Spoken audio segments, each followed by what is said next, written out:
responsibility sa inyong kalusugan. Kami mga doktor tumutulong lang, mga nurses, mga midwife. Pero kung kayo mismo ang sisira ng inyong katawan, no? Sorry sa matatamaan. Yung mga pamumuhay na hindi healthy, yung unhealthy lifestyle. Ano ba sinasabi na unhealthy? Yung hindi kaya-aya sa kalusugan. Pwede ba ako magtanong sa isa sa inyo kung ano yung sinasabing hindi healthy na lifestyle? Yung bang pagkain ng sobra ng matataba, healthy o hindi? Ang hindi pagkain ng gulay, paninigarilyo, pakikipagtalik sa kung kani-kanino. Tanungin ko yung mga bata. Meron pa isang volunteer na bata pumunta rito at medyo magtatanong tayo. Ikaw ay halika. Paano mo na maintain? Paano mo na napapanitiling malusog ka? Paano? Ay, mahina. Nanay na lang. Isang nanay. Paano mo na maintain na ikaw ay malusog, na yung pamilya mo ay malusog? Kumain ng masustansya, mga gulay, matulog ng maaga. Tama, no? Pero may gulayan ka ba dyan? Bibili na lang. Bakit ka magbibili? Walang magkakanim.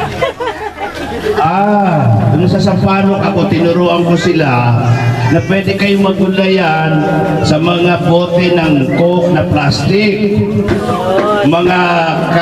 yung mga lata. Alam mo, hindi ako masaya sa lugar ninyo kasi wala akong nakitang gulay na nakasabit sa mga bintana. PVC. PVC. Yan ang gusto ko iparating, no?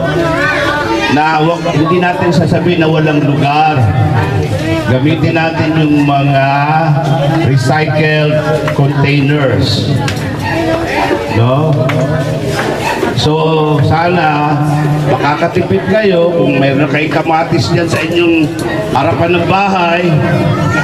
Meron na kayong kamuti tops. Pupunta ba kayo sa grocery? Oo nga, no? Pwede nga. Yan ang aking trust, no? Gulayan, botika sa paso. Butika sa paso. Di ba? Huwag kayong sumabay sa mayayaman na ang gulay binibili sa grocery. In fact, yung mga gulay sa grocery, hindi natin sigurado kung masustansya, malinis, o baka pinataba lang ng mga mga fertilizer na nakakasama pa sa katawan. Tama?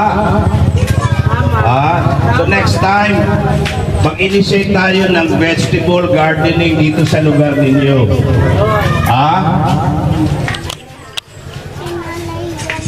So tama yung sinabi niya, masusustansyang pagkain na sana hindi nyo na binibili para makatipid kayo.